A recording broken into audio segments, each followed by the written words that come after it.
As ciências humanas, antropologia, sociologia, psicologia, entre outras, nasceram em meio a um conflito entre interesses.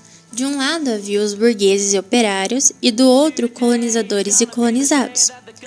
Então houve a necessidade de compreender as relações entre os indivíduos e as diferentes culturas. Para isso, uma pergunta fundamental surgiu. O que é o objeto que se pretende conhecer e qual o método para alcançar esse objetivo? Em meio a isso, surgiram duas tendências que buscavam definir um método para explicar o objeto: a tendência naturalista e a tendência humanista. A tendência naturalista recebeu a influência do positivismo. O positivismo era uma corrente filosófica que surgiu na França no começo do século XIX e defende a ideia de que o conhecimento científico é a única forma de conhecimento verdadeiro, sem a utilização de crença ou superstições. Portanto, era necessário seguir um método de acordo com as ciências naturais, por meio de uma observação, de uma experimentação e de um método comparativo. Já a tendência humanista busca compreender a vida psíquica e os comportamentos do indivíduo, dependendo assim da interpretação. Lembrando que a interpretação está vinculada a valores, finalidades e a intencionalidade dos atos humanos. Por esse fato de interpretar e ter um método diferente das ciências naturais, essa tendência humanista pode ser chamada também de tendência hermenêutica. Mas o fato dessa ciência ter como objeto de estudo o próprio sujeito que conhece, ou seja, o ser humano, ela está sujeita a dificuldades para estabelecer o método, tais como o fato de que os fenômenos são qualitativos, logo, eles não podem ser matematizados. Também temos o subjetivismo, onde não ocorre a neutralização dos fenômenos, com isso, cada interpretação escolhe um lado. A dificuldade de submeter os fenômenos a testes, já que o ser humano não responde aos incentivos sempre da mesma forma, onde as repetições não terão o mesmo resultado sempre.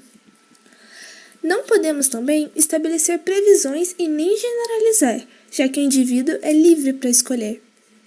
E a complexibilidade dos fenômenos psíquicos, sociais e econômicos impede que o fato seja simplificado, sendo que este depende de inúmeros fatores como hereditariedade, meio, impulsos e desejos. Uma tendência humanista é a antropologia, que é o estudo de diferentes agrupamentos humanos em seus mais variados aspectos. Segundo Franz Boas, tem como base a pesquisa de campo, ou seja, o contato direto com o objeto em estudo, além de utilizar o relativismo cultural, que vê diferentes culturas e de forma livre de etnocentrismo, o que quer dizer sem julgar o outro a partir da sua própria visão e experiência. Ligada às ciências humanas está a sociologia, que é o estudo científico da organização e do funcionamento das sociedades humanas e das leis fundamentais que regem as relações sociais, as instituições, etc. Recebe a influência de Durkheim e do positivismo, examinando os fatos como coisas e utilizando o método das ciências naturais. A psicologia é uma ciência que trata dos estados e processos mentais, do comportamento do ser humano e das suas interações com o ambiente físico e social. Com o pensamento de Watson, atinge o ideal positivista de objetividade, investigando apenas os dados comportamentais e criando a teoria comportamentalista.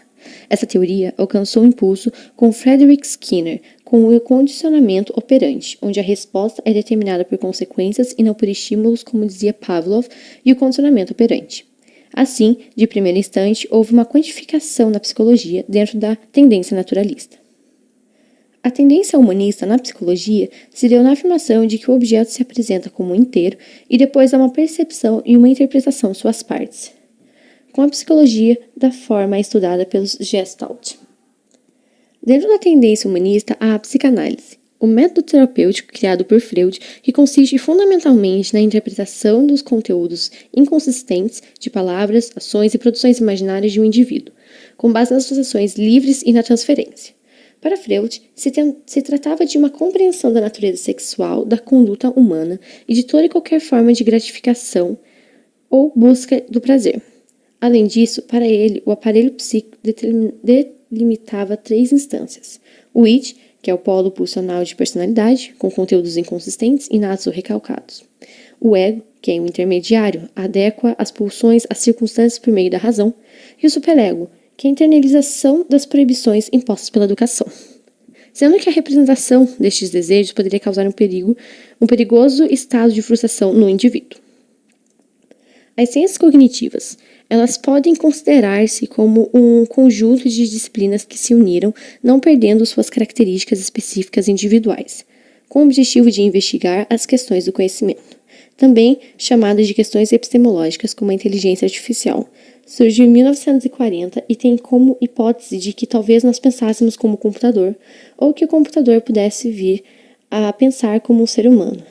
Tem como contraponto a questão de que o homem age de forma intencional e orientada por uma ideia, além de ser capaz de deliberar e escolher. Suas questões diminuíram a partir de 1980, pois não foi capaz de superar seus limites. A neurociência é qualquer ciência, ramo de ciência ou conjunto de conhecimentos que se refere ao sistema nervoso. Foi uma maneira de refinar as discussões que vinham da longa data.